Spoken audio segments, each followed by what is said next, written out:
Mercredi 24 novembre 2021, mesdames et messieurs, c'est toujours un plaisir de vous retrouver dans ce journal. Merci de choisir Viva pour vous informer. Tout de suite, concernant les actualités de ce jour, la loi des finances initiales 2022 a été adoptée sans amendement hier soir par les 84 députés qui ont été présents au palais de Simbazaz. Le groupe parlementaire Team, pour sa part, n'a pas participé à ce vote. Un reportage de Mervoulat Sferen et d'Anzar Azonarville. Deux amendements ont été proposés lors des travaux de commission au niveau de l'Assemblée nationale dans le cadre de l'examen du projet de loi relatif à la LFI 2022.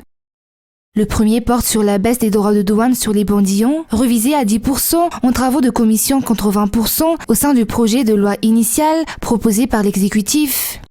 Le second amendement est relatif à la suppression de la garantie à l'importation des produits de première nécessité accordée à certains opérateurs.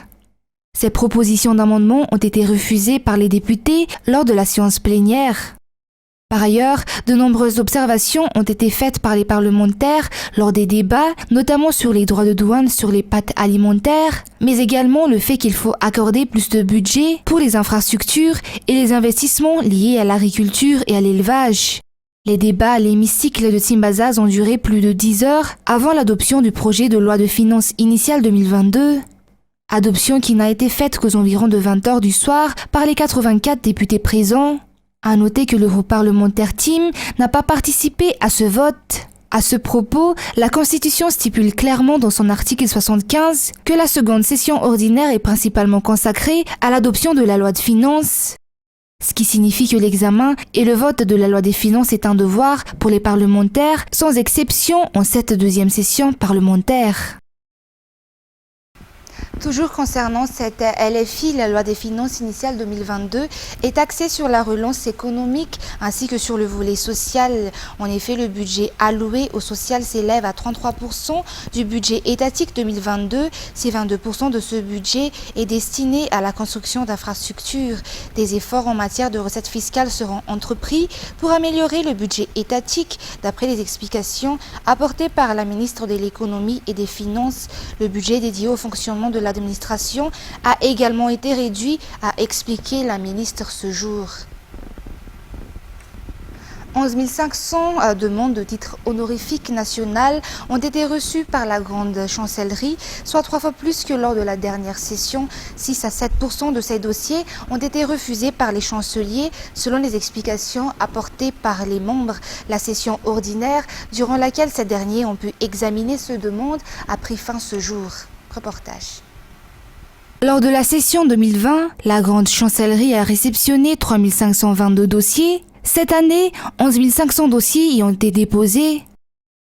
Néanmoins, entre 6 et 7% de ces dossiers ont été refusés pour cause de manque de préparation des demandeurs. Ces derniers peuvent encore renvoyer leur dossier pour la prochaine session, explique ce chancelier. Après l'approbation de la grande chancellerie, les dossiers seront ensuite examinés au niveau de la primature, puis publiés dans le journal officiel avant que les bénéficiaires puissent déclarer leur titre. La liste des bénéficiaires sera publiée en 2 temps, vers le Nouvel An et vers la célébration de la fête nationale. La provocation des pluies artificielles a débuté aujourd'hui et durera 4 jours pour Antananarivo et ses environs. Toutes les conditions météorologiques sont complètes pour effectuer cette provocation de pluie selon les techniciens de la météorologie.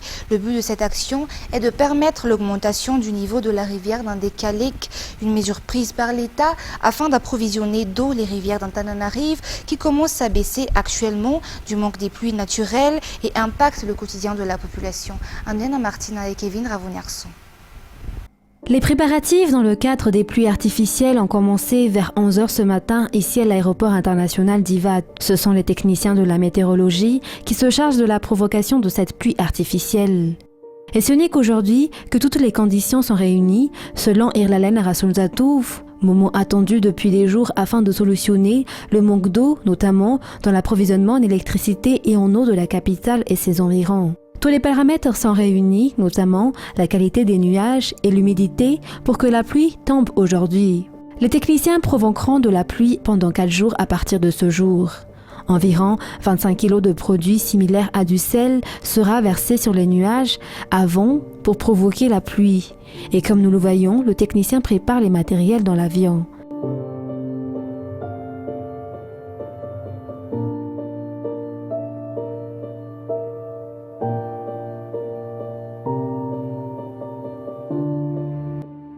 Le but de cette action est de pouvoir augmenter le taux de production d'électricité de Manchester en premier lieu, du fait de la baisse du niveau de l'eau. Indicalic, par exemple, ne produit plus que 70% de l'électricité qui approvisionne pourtant les réseaux interconnectés d'Antananarivo.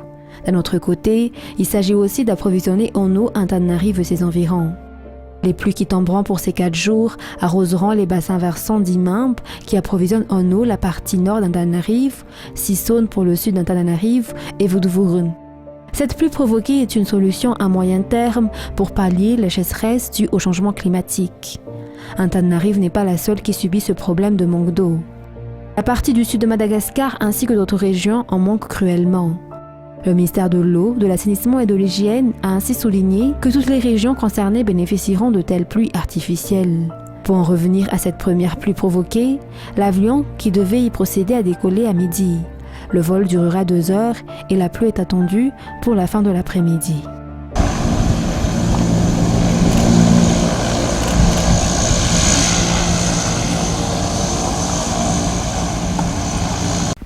Un ressortissant étranger qui a quitté Madagascar vers 1965 a été amené par un autre étranger pour s'approprier d'un terrain appartenant à des Malagasy Siafianarantsou.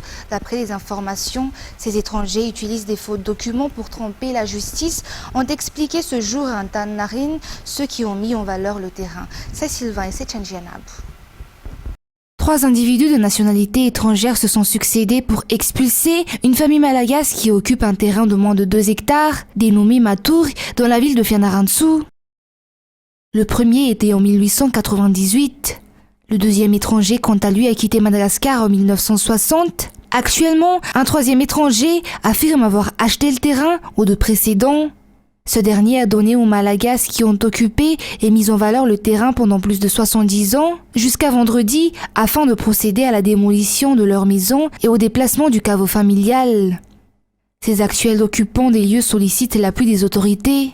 Leur doléance s'appuie sur les lois en vigueur, selon lesquelles ce terrain devrait revenir à l'État. Par la suite, selon toujours la législation en vigueur, ce dernier devrait le céder à ceux qui ont rempli les critères d'aménagement et de mise en valeur. Le problème de la pollution causée par les déchets ne concerne pas uniquement l'environnement aquatique, mais aussi les lieux d'habitation au sein des agglomérations urbaines. Ce week-end, l'Union européenne, avec l'association Let's Do It et la commune urbaine d'Antananarivo, organise une action spéciale de nettoyage le long de la digue de l'Ikup. Cette action a pour but de sensibiliser la population sur les effets néfastes de la pollution de l'eau sur l'environnement. Toujours un reportage d'Andiana Martina. Campaign Beach Cleanup, c'est une initiative de l'Union européenne qui vise à lancer un appel vigoureux en vue de donner une impulsion de mesures ambitieuses pour la protection des océans au niveau international. Actuellement, EU Beach Cleanup est devenu un mouvement mondial qui réunit des centaines de personnes. Depuis 2017, 80 pays ont participé à ce mouvement. Pour cette année à Madagascar, une action spéciale de nettoyage de long de la digue de l'Ikup se tiendra ce week-end pour laquelle la CUA, l'Union européenne avec l'ONG Let's Do It, invite tous les habitants de la capitale. Cette action est ponctuelle d'après l'ambassadeur de l'Union européenne à Madagascar, mais elle vise à montrer combien nous avons tous un rôle à jouer dans le pays. Notre rôle avant tout c'est un rôle de communication. Ça veut dire qu'on veut passer le message à la population qu'il faut que tous collaborons dans cet effort de garder les villes propres et plus en général de lutter contre la contamination et la présence de déchets toxiques dans la mer, dans les rivières et dans les villes. Et donc voilà, on a décidé d'opérer vraiment comme volontaires, se mélanger à des volontaires de différentes organisations locales pour participer à ces récoltes d'ordures, on peut dire, un nettoyage de l'espace où on ira samedi. Et l'idée c'est effectivement lancer un message. Après, évidemment, l'Union européenne est engagée dans beaucoup de projets en matière de protection de l'environnement, soit les forêts, soit la mer, etc. Le maire de la commune urbaine d'Antananarivo, Nananjia Sitoen, a tenu à rappeler ce jour l'importance de l'assainissement dans la ville, le devoir de réapprendre à vivre ensemble.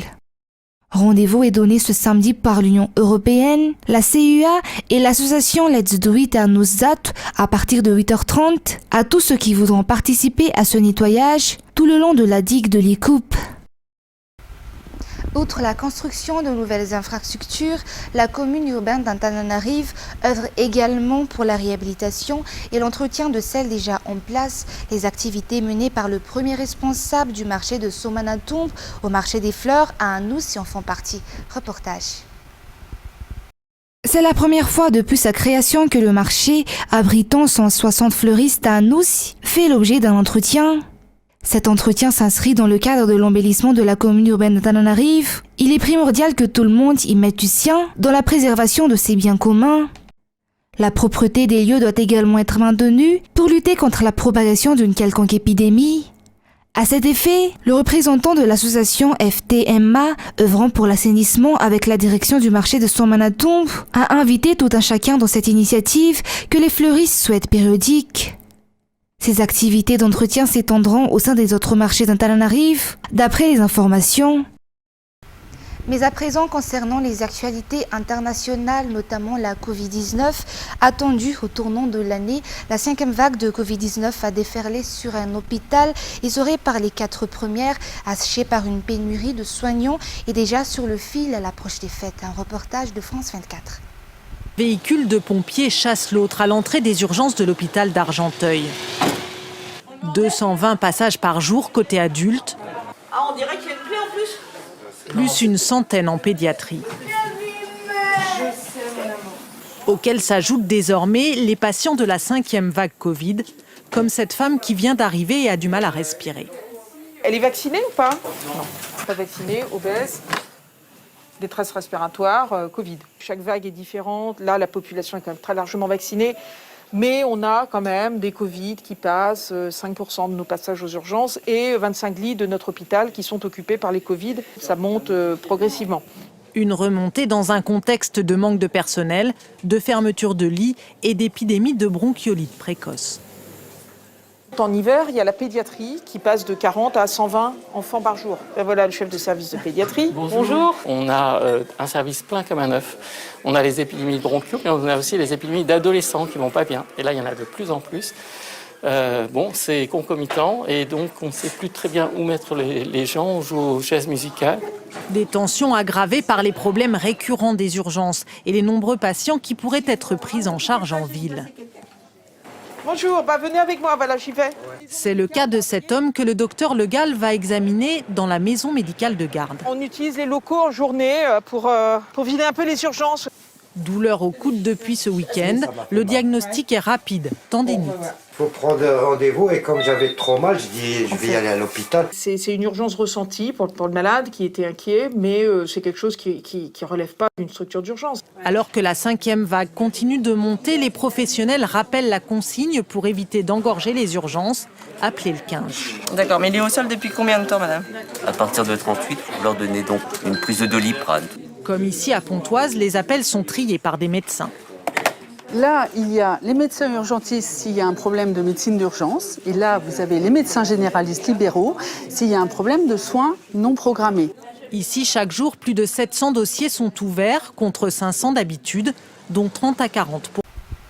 L'ONU va évacuer d'ici jeudi les familles de ses employés internationaux en Éthiopie, tandis que la France appelle ses ressortissants à quitter sans délai le pays où des combats se rapprochent de la capitale après plus d'une année de guerre entre forces gouvernementales et rebelles dans le nord du pays. Toujours reportage de France 24. Les rues d'Addis Abeba sont calmes. La guerre n'a pas atteint la capitale. Pourtant, de nombreux expatriés comme Alexandre Erlacher sont en train de faire leurs valises.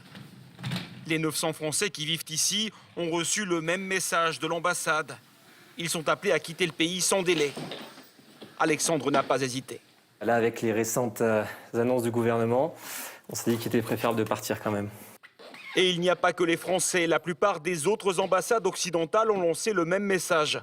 Parfois depuis plusieurs jours déjà. Tous nos amis sont partis. Il nous reste vraiment plus que quelques amis qui restent par nécessité du travail ou par choix. Alexandre prendra la nuit prochaine un vol direct pour Paris. Si les expatriés s'en vont, c'est parce que ces dernières semaines, les rebelles qui menacent le pouvoir éthiopien ont fait une avancée fulgurante. Ils ont pris successivement les villes de Kombolcha et Shewarobit, à seulement 200 km d'Addis Abeba.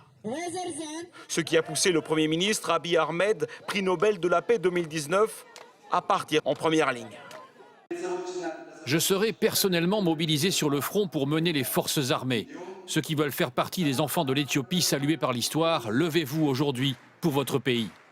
Les rebelles du Front de libération du peuple de Tigré sont en guerre depuis 1 an contre le pouvoir central. Ils sont soutenus par 9 autres groupes. À l'origine, ils revendiquent l'indépendance pour leur région du Nord. Mais le conflit a tourné en guerre civile d'une brutalité extrême dans les 2 camps et qui se joue loin des caméras. Les combats auraient déjà fait plusieurs dizaines de milliers de morts.